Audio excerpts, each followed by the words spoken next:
Yes, okay. Technology is great when it works, and when it doesn't work, it's a pain. So welcome everyone to our second night with Malachy Browne, who is from Broadford in County Limerick, not far from where I'm from myself. He's Enterprise Investigations Director at the New York Times Visual Investigations Team, and in 2022, he ran a team of reporters who obtained exclusive phone logs, Russian military documents, satellite images, and thousands of hours of video to try to track down the Russian unit and commander responsible for killing dozens of civilians and prisoners of war in Bucha in Ukraine. His team has previously won a Pulitzer Prize uncovering Russian involvement in attacks on hospitals in Syria, and his work has been awarded a Peabody, a Polk Award, and several Emmys. And he's done fantastic work on the Breonna Taylor investigation as well. So tonight he's going to talk to us about the reporting. I had sent in our newsletter the link to the documentary which they prepared. It's, maybe 30 minutes long, and it's available on YouTube. And so he's going to talk to us about their work and, the situation in Bucha. So thank you very much, Malachy. Let me just spotlight you for the audience and get rid of myself. My mouse is being problematic tonight. So thank you, welcome, and anyone that's here, if you want to go into the Q&A feature there at the bottom of your screen to ask questions, I'll moderate the conversation at the end. So thank you and welcome, Malachy. Thanks very much, Elizabeth. I've got a presentation here, and I'll show you, walk people through the body of work really starting last April 3rd, after Russian troops withdrew from Bucha, and everybody saw, the carnage that was left behind in their wake.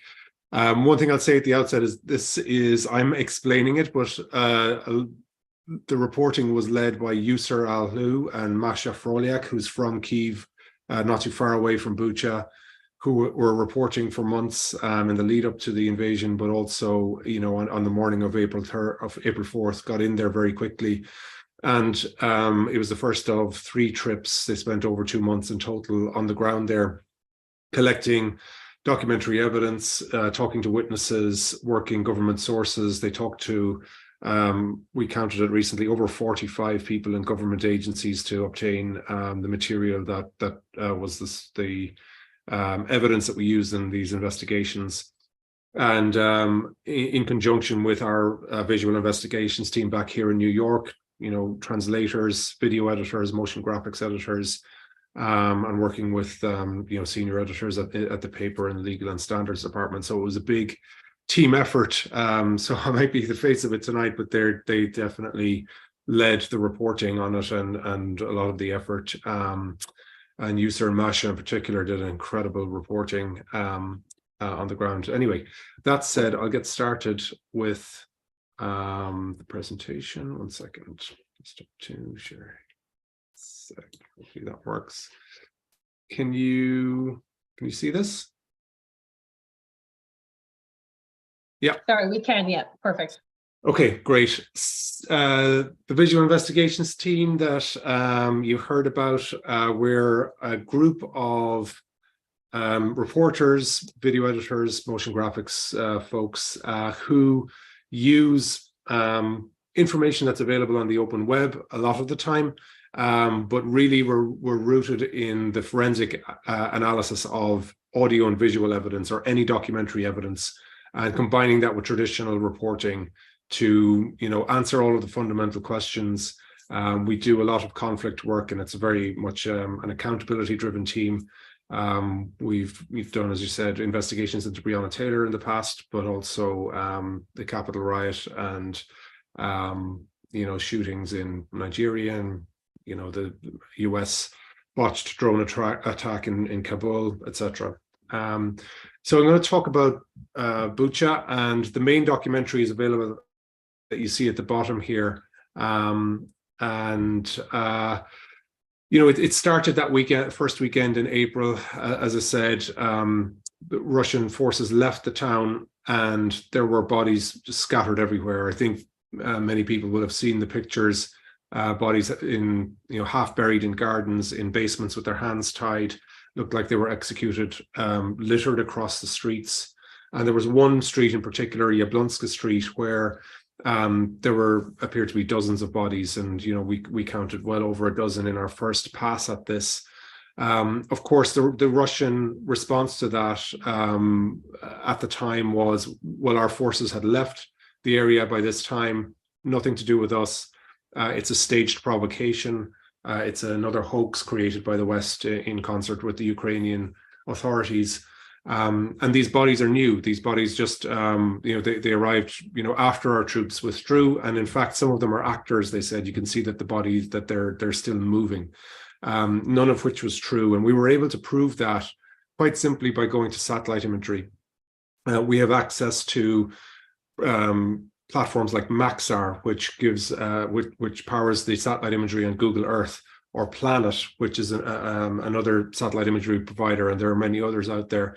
And by looking back over the past weeks, this is the Russian statement, by looking back over the past weeks, you could see that those bodies started to appear in mid-March, around March 10th, and then more bodies as the weeks progressed up until March 30th, 31st, when they withdrew finally. And so that flatly debunked the Russian narrative at that point.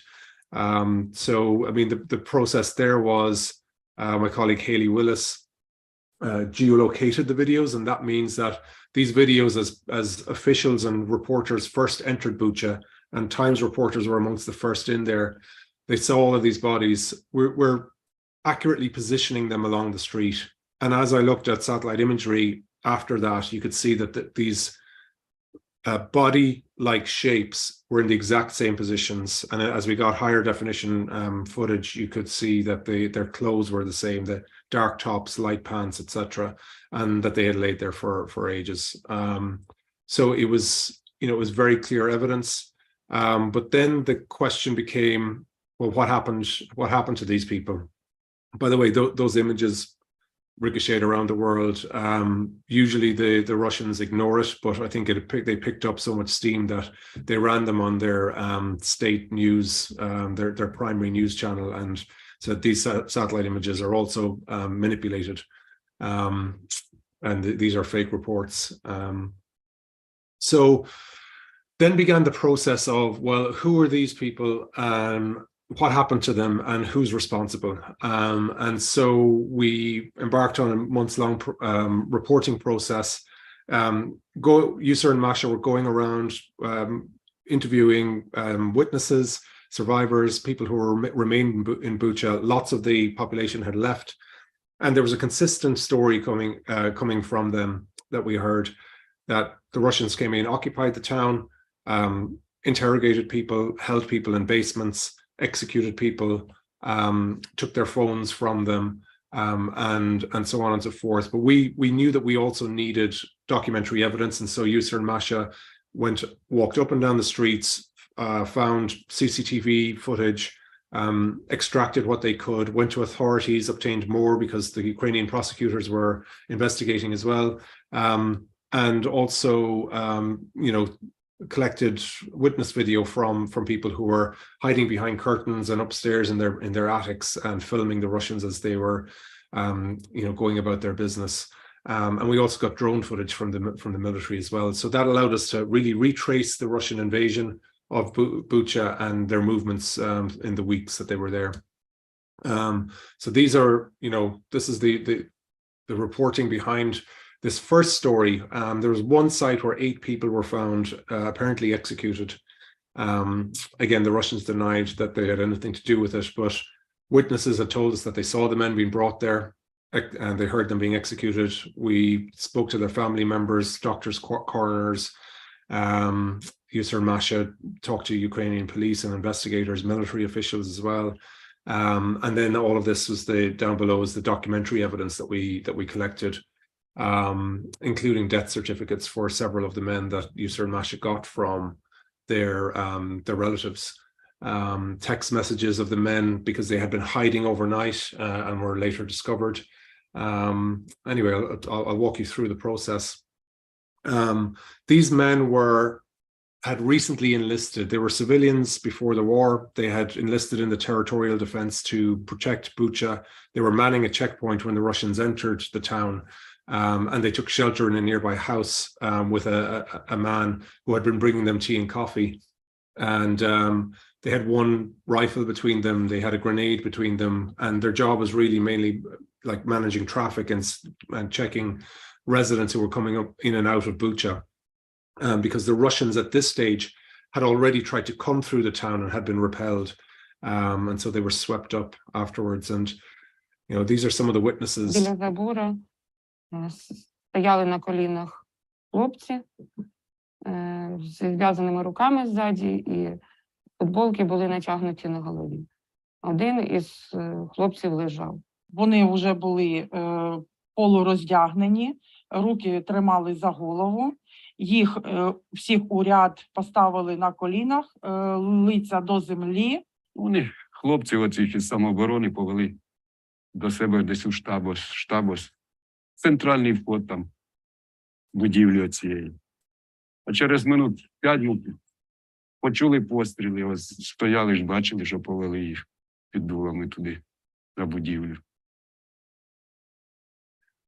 So what they're describing is these men being rounded up from the house in which they were sheltering down here and being brought along to this building where the Russians had by now set up a base.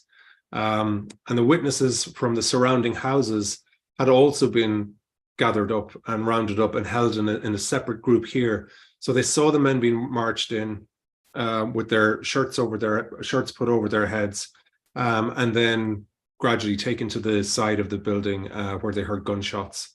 And among the men, there was a man with a blue hoodie, which I'll get to in a minute. But you know, we had collected CCTV from outside that building, so we could see the Russians moving around, entering the base, and so on.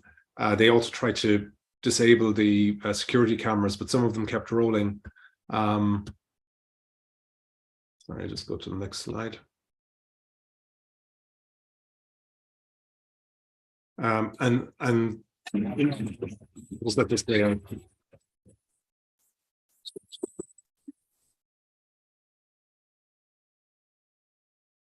So this is the group of men. They've been led into the base. So what the witnesses told us, you know, this was documentary evidence showing that. Then one person who was living in a neighboring house filmed the men being carried in as well. Again, you see the guy with the blue hoodie.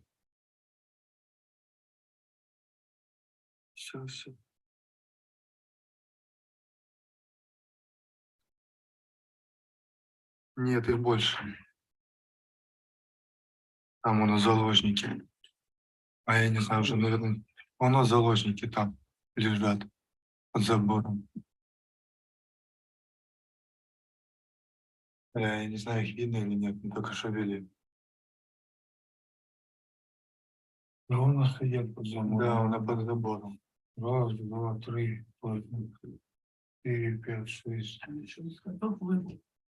So you can see them being brought in by the soldiers with the armbands and being put on their knees, as the witnesses had said. And then we had obtained this drone footage that I mentioned earlier from the Ukrainian military. And we noticed at the side of the building, you know, in this footage filmed the day afterwards, that there appeared to be 2 Russian soldiers standing guard there beside the bodies. And one of the witnesses told us that she had seen them there that evening as well. And it included the guy with the blue sweatshirt. The next image is graphic. Sorry, an upcoming image. So these are some of the men. These are they're manning the checkpoint. And we had close-up images of the Russian soldiers who were at the base. When Yusur and Masha went there, they filmed the scene and filmed inside the building, and they saw the bullet marks. We actually, one of the men survived it.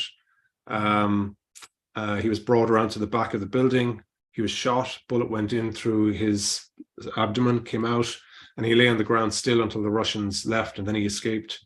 And we were able to prove his story by talking to doctors who had treated him, people who had seen him when he was later taken captive. And also everything he told us in several interviews was confirmed when we got the videos, because he told us who was standing in front of him and behind him, who was wearing what, how they were marched, bent over, holding each other's belts, and how they were undressed and taken to the back of the building. So it stood up with everything. We examined the bullet casings, consistent with Russian firepower, and Russian food rations were there as well. And so we were looking for all of this documentary evidence to just prove the Russian presence there and what people had been telling us, or disprove it. You know, we'll let the evidence lead us where it leads us. But in this case, there was clear and ample evidence. And we'll come back to this scene because that was one of our first stories. And we later continued reporting on Jablonska Street and this site, and we were able to identify the unit. Meantime, we got access to recorded phone calls that were made from Bucha, the area around Bucha, and went through the telecoms masts in the area to Russia. And the Ukrainian authorities were listening in to any phone calls to Russia and recording them. So they gave us this trove of material, and it was fascinating, fascinating insight, unfiltered. You can imagine the Russian soldiers when their campaign is faltering, calling home, complaining, moaning to their loved ones. Some of them running their businesses from the battlefield, admitting to killing civilians. That civilians just accidentally came upon them in near a forest where they had a headquarters, and those civilians, because they knew their location, were executed. So you had them on tape admitting to what, again, witnesses and survivors had told us.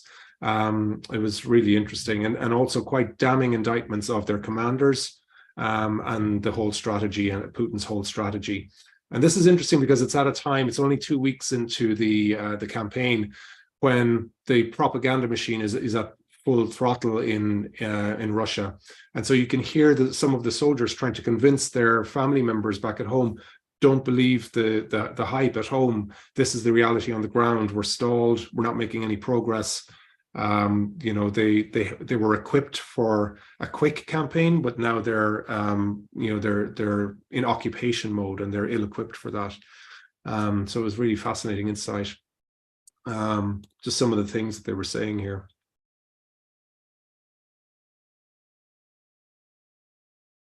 We're positioned in Bucha. Our offense has stalled.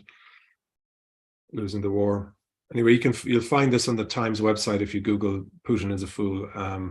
Google should return that link to you. And then, you know, we continued, as I said, our investigation. Our objective was to find out what happened along Jablonska Street. We identified around 40 people who were killed within roughly a 1 mile stretch of this street. That 40 represented, you know, less than 10% of the people killed in Bucha in the course of March. It was over 450 people killed.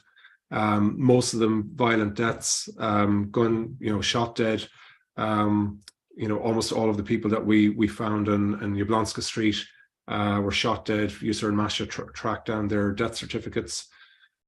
And so it was, you know, it was emblematic of Bucha, and of course Bucha then is emblematic of Russian occupation, you know, of Ukraine, and what that occupation looks like up close. Yeah, anyway, we continued just analyzing all of this material and cross-referencing it with other material. In some cases we caught, this is morning of March 3rd, Russian tanks entering Bucha. As soon as they hit Jablonska Street, they're firing along it. You know, because we had so much footage along the street, we actually caught it in the act of firing, hitting a vehicle, and then, you know, they killed the driver of the vehicle, and this is his girlfriend fleeing. She couldn't get him out of it, and then it goes up in flames. He died there. You know, again, we had lots more footage around the building that they had taken as a base. And so we started analyzing that for clues. These are 6 cameras pointing in different directions. Some of them are recording sound. And so we see commanders coming out in and out of the base when they're summoned. which is interesting because it indicates that there's a chain of command there. There are high-ranking officers there. And we just started mapping out all of the evidence, where victims were killed, what was the evidence that we were collecting that was implicated Russian soldiers, and we were particularly interested in identifying the unit and the commander responsible. So what happened was, very basically, I don't know if you can see my mouse moving here, but on February 27th, the Russians tried to come through here, which is a straight shot to Kyiv. And they get ambushed, and they go back and think again. And this time they come in more gingerly, more slowly. They put in a sort of like a forward operating unit, and they take over this base. And then on March 4th, a load of reinforcements come in.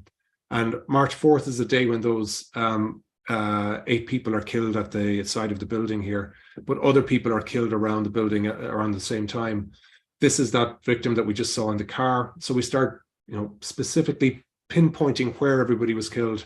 And over the course of the next few days and weeks, they move across town. They take up a second base up here. They try to push for Kyiv again, but they get repelled again. And therefore, they get stuck, behind Yablonska Street, and they occupy Yablonska Street. And the killings continued day after day and into the weeks ahead. And so it took us months to pinpoint when people were killed and how they were killed, but all of that was important detail, as I'll get to later.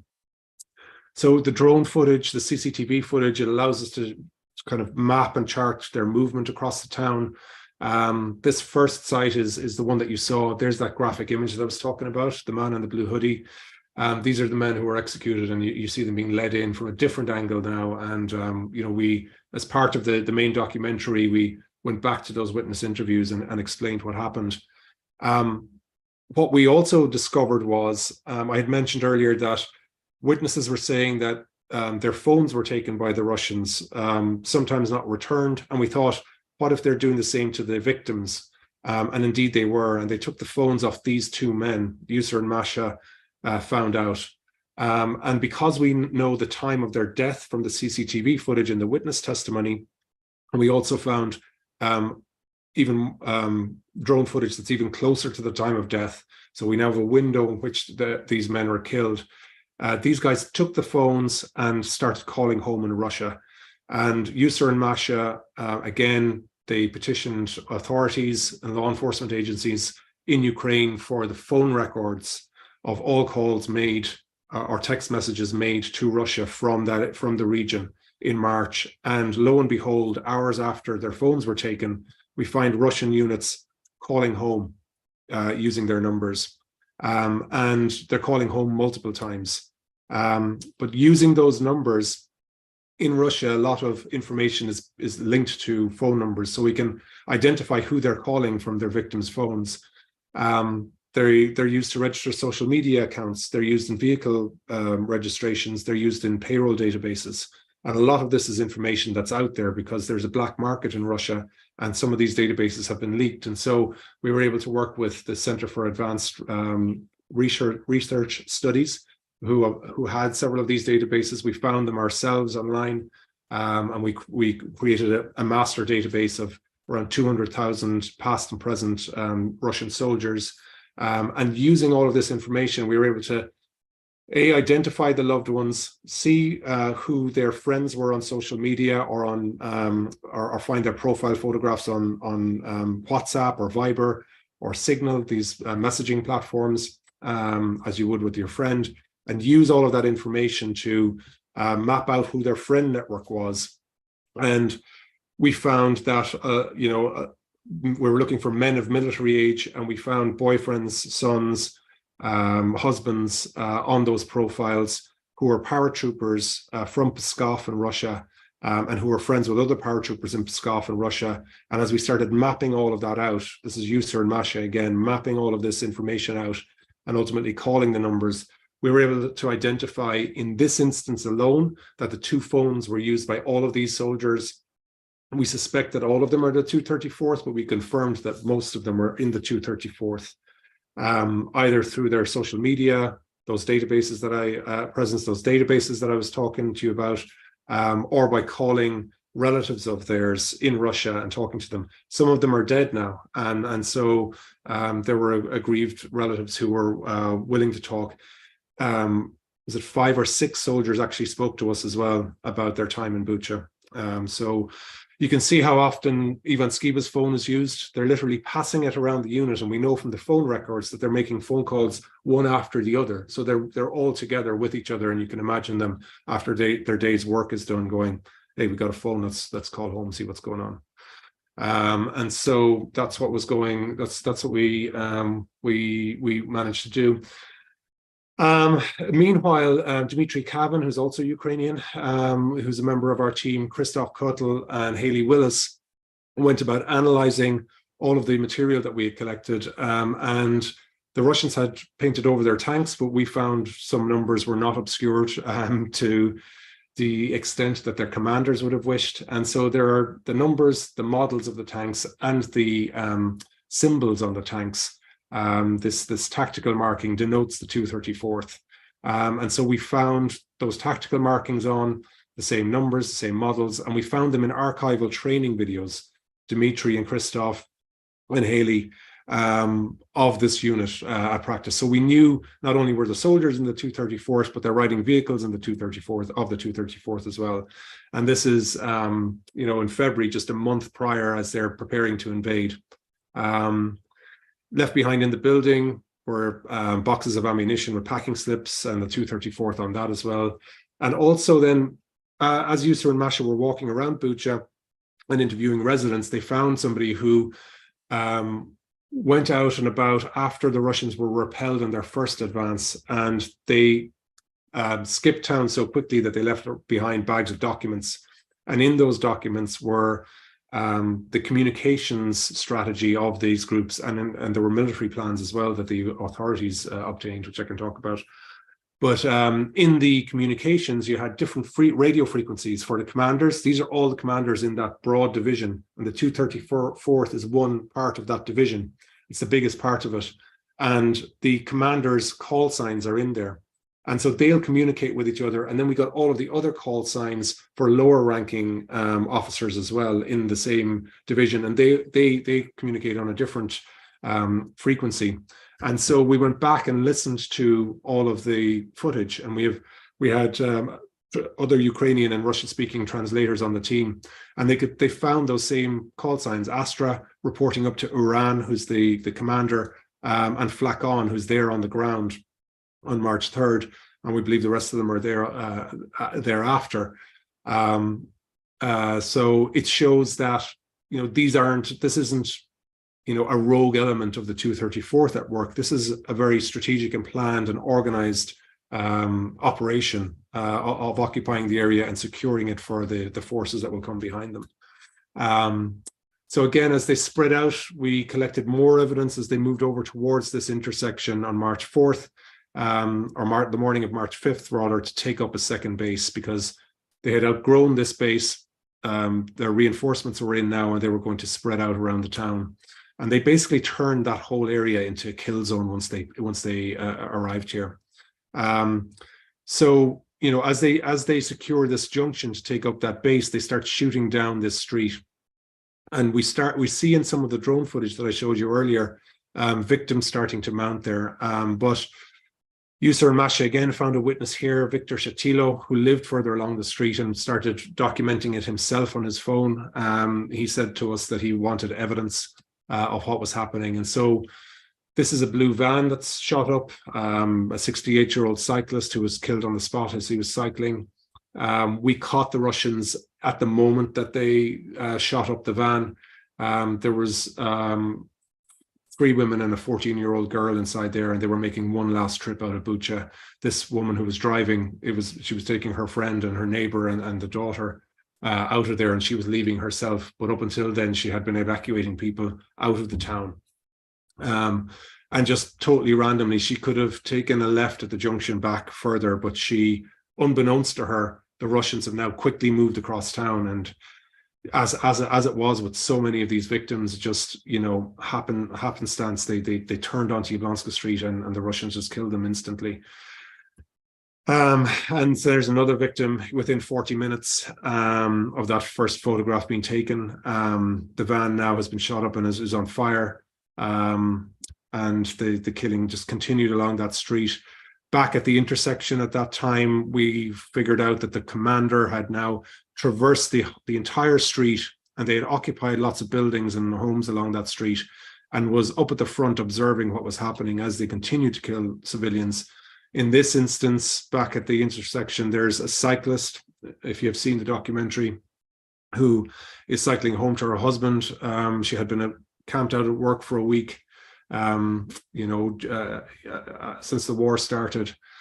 She borrowed a bicycle, and as she rounded the corner, this tank, the gunman in the tank, just points the cannon at her and just kills her straight away. Inside in this house that you see in the middle, they thought that the Russians were firing grenades at the house, and so they were sheltering in the basement, and the husband came up and berated the Russians and said, "There's civilians in here," and they took him out and executed him.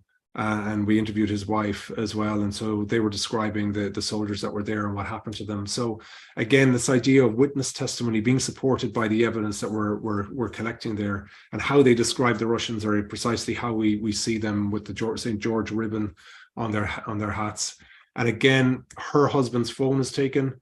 A member of the 234th uses the phone later. So it places, not only do the tanks put them there, but again, a soldier is amongst the warring party at this intersection. They also, by the way, took the phones of 2 other civilians that they interrogated at that intersection, but didn't kill. And those phones we also traced back. This didn't make it into the documentary, but we traced those phones back to the 234th as well. So as they spread out, as I said, they occupy buildings, homes, they move in. People sometimes live in the attics with them or in the basements. They turn some of the houses into torture houses. They turn some of them into field hospitals, and make themselves at home. They're milling around, as we saw on drone footage. This is a really chilling shot of more victims outside of Victor's Shatilo's house. As the days pass, these are cars. There was an evacuation corridor announced. And then the final scene that we went to is number 4 over here on the right, where a video emerged of what looked like Russian soldiers. We weren't 100% sure, interrogating 3 men on the ground. And this next photo is also graphic. And at that exact position, after the Russians withdrew, 3 people were found executed there. And so we thought this is possibly the site of another execution. So we found the person who filmed that video. He gave us the original, which allowed us to look at it in higher definition. And he told us what he saw. And he saw them interrogating and then executing one by one each of these men. One of them had his hands tied. And then a 4th person who was just carrying groceries home, who had witnessed it, he was shot as well as he walked along the street, just because he bore witness to it. One of the men, Maxim Kiriev, was hiding right over the fence from a house that the Russians had occupied. And he had been texting his wife. And so Yusur and Masha got all of those communications. And we also were able to establish the time of death, because 2 of them are alive. One of them is killed in the cell phone video, and we got drone video filmed a few hours later showing the 3 men dead on the ground at that same intersection by the roundabout. And so again, they took the phone of Maxim Kiriev that he had been using to text his wife and giving her updates. She had left Bucha. She was working overseas at the time of the invasion. He was literally, the Russians were in this house, and Kiriev was just here in this house beside it, and eventually found. He had spent the occupation actually going to supermarkets and getting food and taking them to neighbors of his who were hiding in basements. And he obviously was picked up by the Russians on March 18th while he was doing this. Inside in this house, the Russians left behind a document with several names. And when we traced those phone calls, we found that 5 of those names on that document were the surnames of people who used his phone.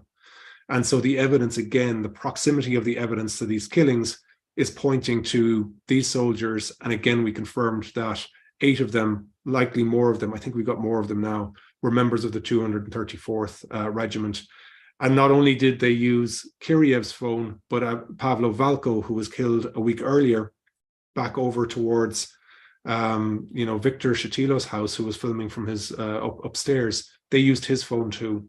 So you've got them at the intersection here, just at 50 yards down the road, again here, and back at the original base that they took, using people's phones time and time again. And so that's how we were able to pin it, a lot of these killings on this unit.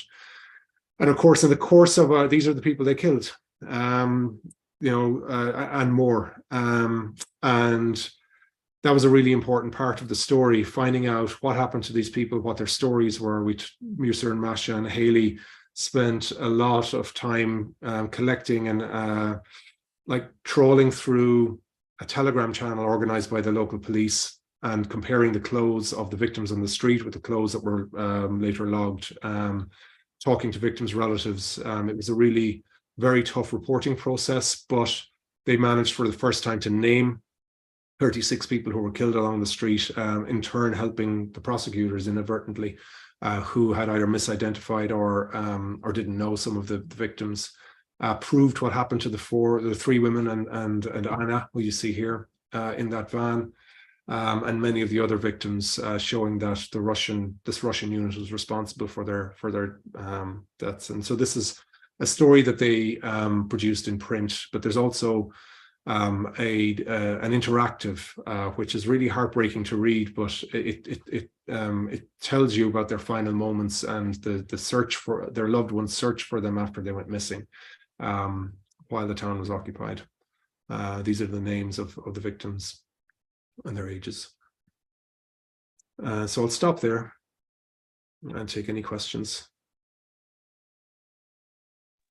Well, thanks, Malachy. That was incredibly moving and intense. You've done incredible work. So I'll start off questions, but please, anyone who's on the Zoom, just go into the Q&A. You have to kind of hover your mouse over the screen and the Q&A feature will pop up and you can type a question in there. And if you're on YouTube, you can type a question in the chat. So, I've loads of questions. I suppose one, how long were they in occupying that area? Just about 4 weeks, I think. Yeah. March 3rd is when they came back in, and they left then by March 31st. I think March 30th is when they left. Okay. And Malachy, the work on the soldiers themselves is incredible. I think that they were using the photo, but isn't it? Well, it's a kind of shocking to think that they were so, in a way, demoralized themselves anyway. And using other people, the prisoners or the killed people's phones to ring home and say how terrible it is, and yet they continue killing civilians. Like, what's going on, do you think, in the army, with the Russian army, like with morale and following orders and all those kinds of questions? Yeah, they were looting as well. Yeah. The area. I think they were just utterly demoralized. Many of them. You could hear that. You could hear that they were. It was a repeated thing that they were complaining about their officers and their commanders. How they were looting and they were taking the best supplies. They were loved ones were sending them supplies and things from home, and the officers were even looting their own soldiers' stuff. So there was a lot of evidence of heavy drinking there as well. Yeah. And so I think I don't know. Who knows what the psychology of an occupation like that under those conditions, when it's sub-zero as well, by the way, and the campaign is falling apart and there's no communication. And also the unit that this 234th, they're not trained to do carry out this particular type of exercise, so I don't know, but it's clear that after February 27th, when they were hammered and they left, they were pounded and they left, they came back with a strategy that civilians were part of the problem and civilians were legitimate targets because they could give up their positions. And I think because you hear that this isn't just me speculating, you hear it in the intercept files. You hear the reasons for killing civilians. You also hear in the CCTV conversations that are picked up between soldiers of them saying their commander came during the night and said, okay, we're going to go and F up these civilians. And he was like, what the hell? I don't know if I can do it. And then you hear some of them on the intercept saying to their girlfriend or wife, I think I need psychological help after this. You know, I don't want to. They talk about killing civilians is one thing, but killing them when you're looking them in the eye is another thing, you know, that kind of thing. Yeah. So you get and a it sense just seems so chaotic. Like, it, you know, I was not sure, is it the young ones who don't have the discipline, or they're afraid, or is it the older ones making them do it? You know, it seems just absolute chaos, you know. It is, yeah. I mean, it's Yeah. definitely unruly, and the commanders do nothing to stop it. And so that in itself, even if the Yeah. commanders don't pull the triggers, the trigger, they can be held accountable because, you know, they're overseeing the operation. It's clear what's happening, and they do nothing to stop it, or in fact investigate it as it's happening or afterwards. Yeah. And then the commander of the 234th was promoted by his superiors just days after they left Bucha. Wow. And Malachy, what will happen? You know, I mean, obviously now we see Europe is going to send more tanks, which means America will send in more. Like, you know, obviously they're contravening all kinds of Geneva conventions, and, you know, will there be any follow-up, do you think? But assuming the war will have to be over before that can happen, that there'll be an accounting. It's hard to say. I mean, there are many investigations going on. The UN is investigating. The Ukrainian prosecutor is inundated with cases. I think they have over 30,000 cases of potential war crimes in less than a year. You've got the International Criminal Court has said that they're investigating as well. And so, you know, usually these mechanisms take a long time. And so, you know, who's to say what will happen? And very often, for the perpetrators to be held accountable, it requires regime change in their country, because Russia is not going to extradite its commanders under the current leadership. So, you know, in former Yugoslavia, you know, that's what happened. You know, there was the political circumstances changed, and people were found, but that, you know, there were 10 or 15 years before there were convictions in those cases. Craig has said, thank you to you and your entire team for documenting these horrible crimes. The truth still matters. As a former US paratrooper, I'm appalled. Have you been able to track any consequences on this unit or members, or is this just part of the Russian strategy that civilians are fair game in a terror strategy? And he said, you may just be answering this as I'm typing. Yeah, thanks, Craig. Yeah, I mean, I think this is something that, you know, our very experienced correspondents who have covered past Russian campaigns have seen them do before. And so because there's no accountability, that behavior is accepted. And in fact, as we saw with Bucha, rewarded. And so until there is some type of accountability, then, you know, that behavior will continue. You would, or at least there's no incentive to change. And, you know, on that, Malachy, now that Europe and America are continuing to arm, you know, or newly we see Germany getting involved, and there were new protests in Russia, you know, very kind of discreetly at a Ukrainian poet's statue recently. Like, is Russia in it for the long haul, or, you know, we hear sometimes Putin is maybe on the way out? What do you think is happening there? Like, they seem to not be backing down.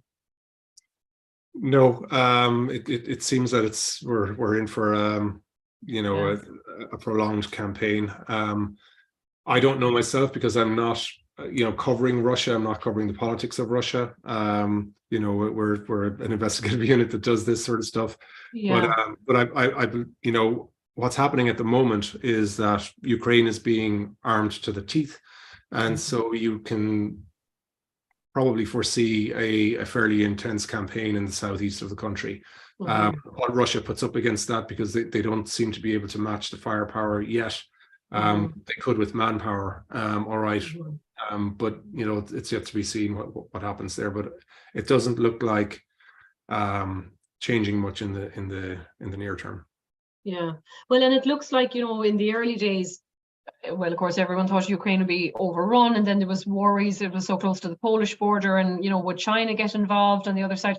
China seems to have kind of quietly faded, into the background. Like, it looks like it will be Russia left on their own, more or less. Although there's bad actors in other countries too, in terms of the PR and all that. Yeah, I don't know. I wouldn't care to speculate about what your political stance would shift. Yeah.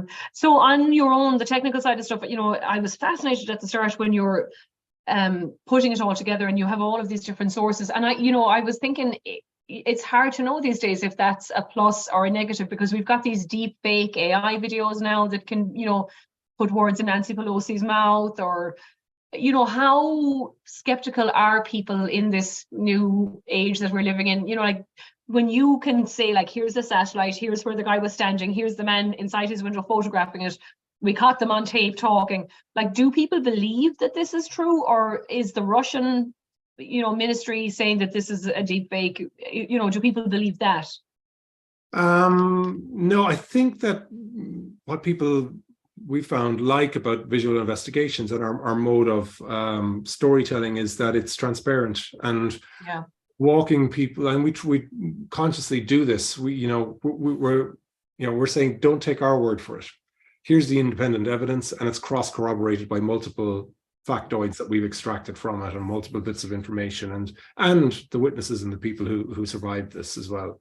And so, we really try to let the evidence do the talking and explain how we arrive at our conclusions. And I think people so far, seem to engage with that and like it. And, there's also transparency in that if somebody feels that our analysis is off or overlooking something, then, they can reach us and comment on that. So we try to engage with people on YouTube and on Twitter, but there is a very strong cohort of people there's a very strong and large community of people online who will just say this is a Western agenda against Russia and try to pick apart our investigations. You saw it with the satellite imagery and how Russia respond. But just to give you a sense of that, the other explanations I got for that from people were that they were puddles of water in the exact same position as the bodies that were laid there for weeks, that they were alluvial deposits. And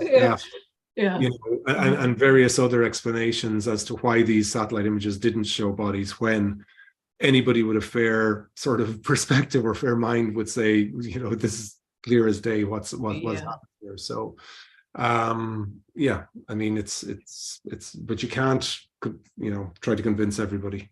Yeah, no, and like, how accessible are things like those satellites? You mentioned two of them.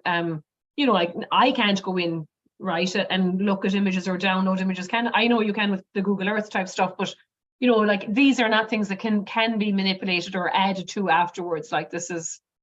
No, I mean, not when you've got the same thing. And by the way, the satellite imagery companies didn't know that their images showed that they were picking it up. Yeah. Found them and went to them and said, hey, do you have more imagery? And also, do you think these are bodies? And so when you're cross corroborating one platform against the other, it's like two photographs don't lie.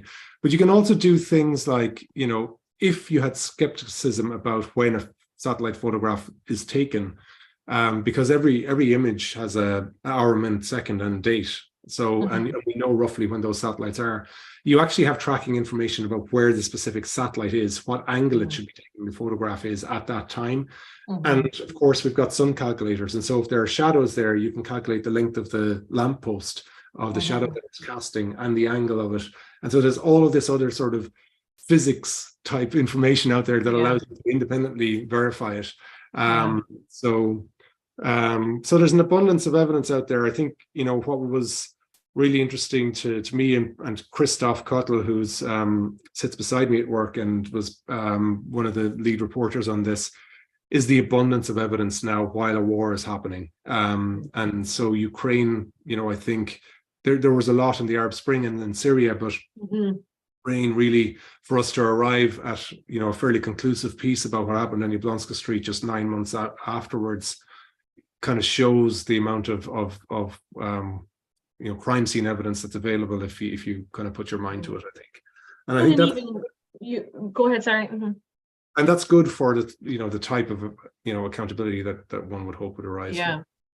Well, and then in your introduction, you were talking about even the Capitol riots, like it's, people were live streaming while they were doing it, and so I don't, of course you can take down videos and things, but really nothing has kind of ever gone from the internet once it's up there, so I don't know if people realized, they were implicating themselves kind of thing. Craig says, and there's two other comments too, but Craig says, curious from your own experience, is what you've seen in Ukraine fundamentally different in scale or tactics than other conflicts you've seen, like in the Syria investigation that you did?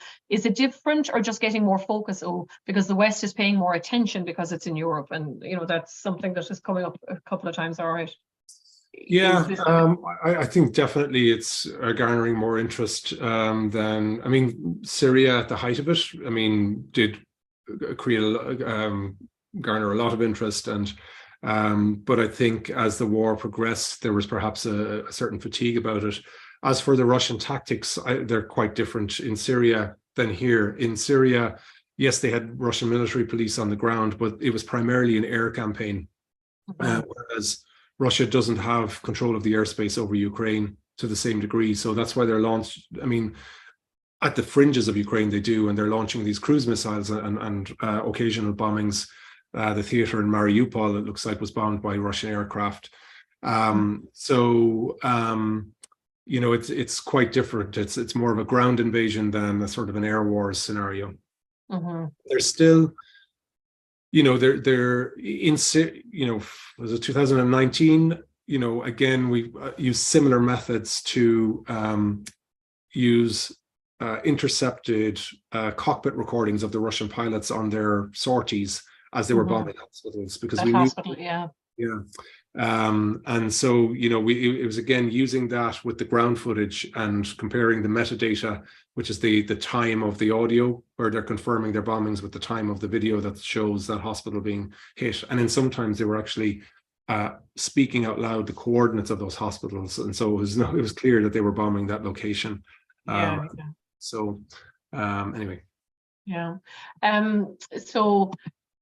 Oh God, where's it gone? Sorry. Rita said, first, I would like to thank you for this eye-opening webinar. To be honest, she said, I feel a bit raw after viewing this. It's one thing to know that it's happening, but to see the faces and names and bodies is so tragic. I can hardly type through my tears, but thank you. And Kathleen similarly says, God bless you all. How are you and your investigative team doing? Because I suppose, Malachy, it's difficult work, like trawling through all this data and matching that sweater with that sweater and realizing like there's a body under it, Yeah.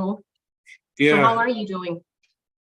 Yeah, it's tough reporting. Like, Yusur and Masha were on the ground seeing this. They were going around with the authorities that were sweeping up the bodies and bringing them to the morgues.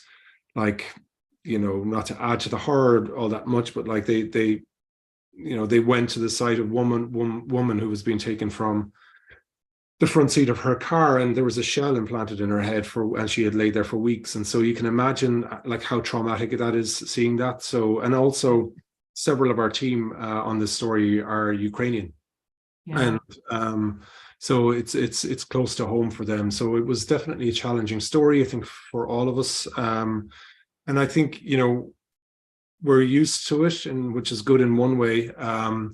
But you just kind of have to, I suppose, be open with it about your managers, be open with it about how you're feeling about the material yourself, seek professional help. We've access to counselors and psychologists and psychiatrists as well for the team. And so that's great, our team avails of that. So, yeah.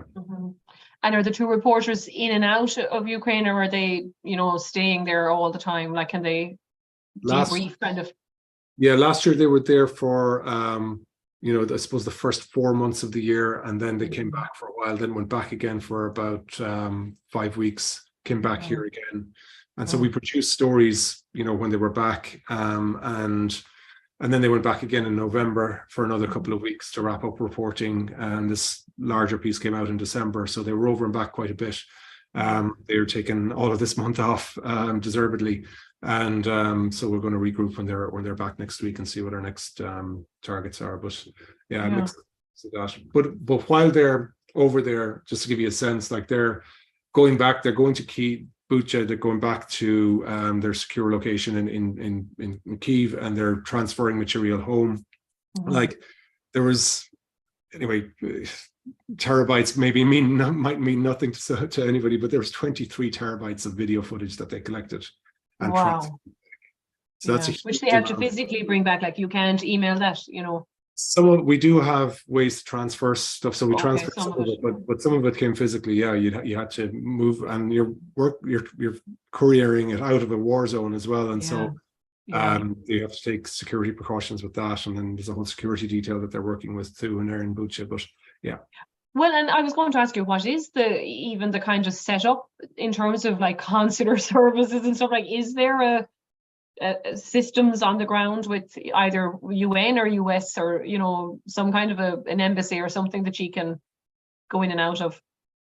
No, the Times will have its own security protocols, as these organizations would have, and so there'll be a team there who are advising very, closely and monitoring the situation and monitoring the risks and declining requests to go on certain reporting trips and going with teams when that's needed, and that's very often needed, obviously, in a war. So.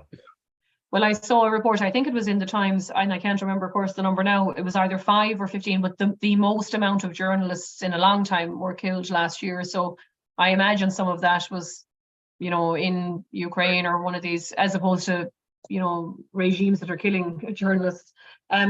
We had a question on YouTube, but it was, you kind of answered it. It was, what about Russia's response to all the support from the NATO member countries with tanks?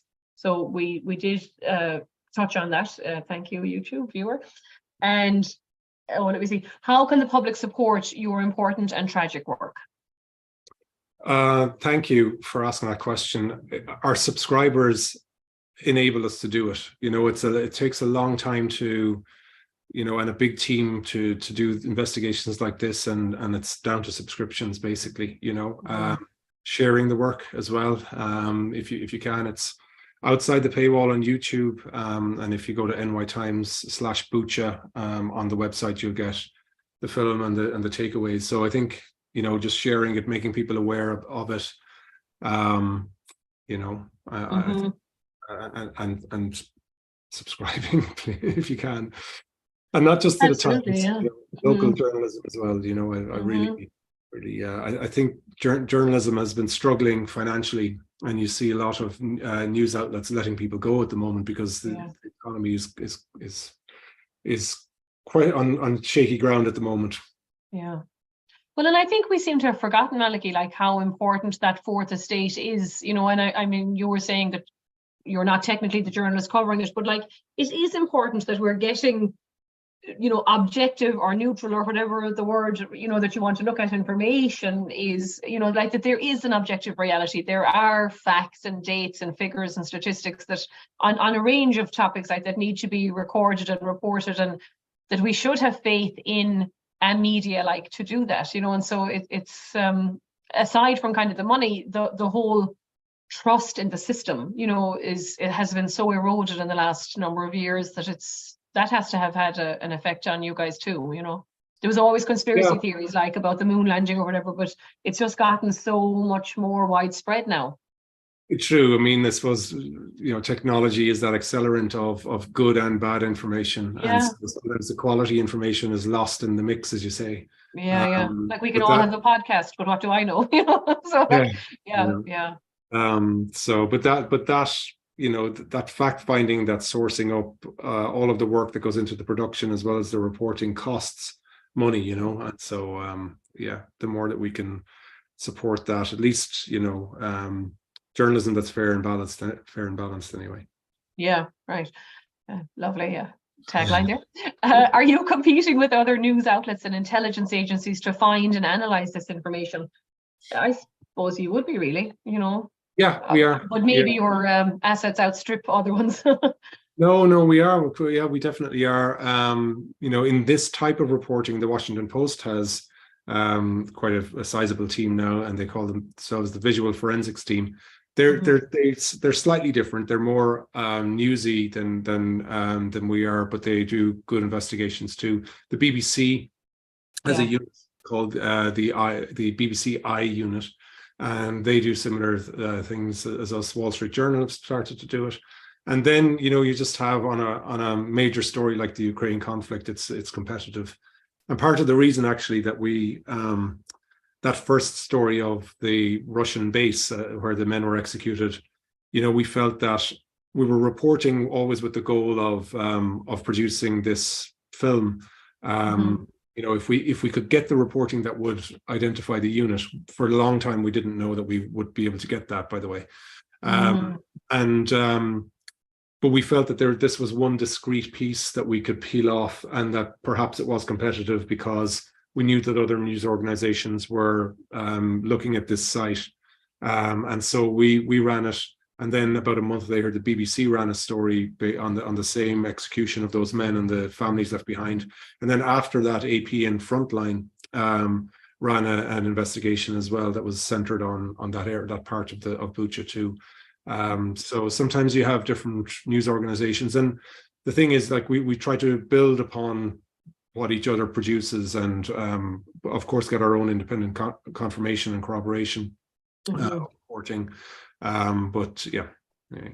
And you know, I think, like we've talked when you were here with us a year or two ago, mainly we were talking about the Aleppo, and that video is available on our YouTube channel, our website. But we did talk about the Breonna Taylor, you know, reconstruction kind of that he had done. And I think what does distinguish your team's reporting is the human element. Like you're dealing with metadata and tetrabytes and all these things, and yet, you know, like you were able to zero in on not just the victims in this particular instance, but even to construct the soldiers, you know, and maybe see, you know, how it is from their point of view. And so you're centering people at the set, you know, in a very data-driven story. So I think that is what good journalism is. Like, you're telling a story, you're not just sharing statistics, you know. Thanks. Yeah, we're trying to do that. I think ours are very evidentiary based, and perhaps you know, other organizations even, you know, do a better job than us at that human element, you know, connection. But I think with the Bucha one, we really wanted to capture that with the witnesses, and yeah, we had interviewed even more people, but we wanted to keep that one focused on identifying the unit, you know. Yeah, and you have to tell a coherent, you know, story too. Craig says, on a lighter note, thank you both. On a lighter note, he enjoyed a great Irish band in Dolan's pub in Limerick this past fall, and he loves all the great music coming out of Ireland, the Fontaines and the murder capital of DC, etc. So that's great. I'm a Kerry woman though, Craig, but I'm near County Limerick. And then, won't other different government military agencies also be covering these killings to better understand the Russian military strategies and weaknesses? Is the question. Oh yeah, so like, is the government military intelligence in there? I presume they are. Yeah, I expect they are. Like, the State Department actually named this unit in sanctions at some stage last year, but they didn't give evidence as to why. And so we were, as part of this reporting, we were working sources in the national security apparatus in the US to see if there was any information that they had that would corroborate the information that we were getting independently ourselves. And so I expect they're looking at it. Yeah. Well, and I mean, if anyone watched the January 6th hearings, you know, the committee learned, it seems, you know, as opposed to the earlier hearings under Mueller, you know, these were very kind of savvy driven media presentations and collating all that evidence and showing you where somebody made a cell phone, you know, video or whatever. So the government itself, not to mind the agencies in the military, seem to be understanding like how you can use this information to tell stories a little bit more friendly, you know, for people. And then, I hate to use the word entertaining, but more appealing to a visual, you know, audience. Wider audience, yeah, perhaps. Yeah, for good or bad. Yeah. So if there are no other questions, I'll quickly flip over to YouTube. There is not a new one, but thank you so much, Malachy. This is brilliant, you know, as always. Obviously, only a very tangential connection to Irish America, except for the fact that you're an Irish immigrant yourself in America. So that's why we have you on. We're not doing deep dives into modern warfare or anything. Oh, hang on, we have another question. And thank you so much, this is Craig, and best to everyone. Yeah, so we're back on the 30th, which is Monday night. in person at the museum, but also we'll live stream it with Dr. Margaret Lynch Brennan, who's going to talk about the Irish Bridget and the immigrant experience of maids. We have a series of events to mark St. Bridget's Day, as Ireland is now celebrating the feast day of Ireland's matron saint. So on Saturday the 4th, we have a concert with Trista Gailey, which will be live. We won't be live streaming that. And then on the 1st of February, we will have Marissa Gowdy, who's an author and workshop leader, to talk about the feminine divine and all those things. And we will have a workshop in the museum too at about 6:30 to make your own St. Bridget's cross. So keep an eye on our Facebook page. We have a lot of events in February to do with Black History Month and the African American Irish Diaspora Network. Historian Graham Hodges will be with us, and author from Ireland, Marguerite Penrose, who will talk to us about her book, But Where Are You Really From? So we're excited to bring you all that diverse planning. Again, Malachy, thank you so much, and your team in the New York Times. It's fantastic work you're doing, and everyone get a subscription to the New York Times. Thanks for featuring it, and yeah, I really appreciate it. Not at all, thank you. Up the kingdom. Take care.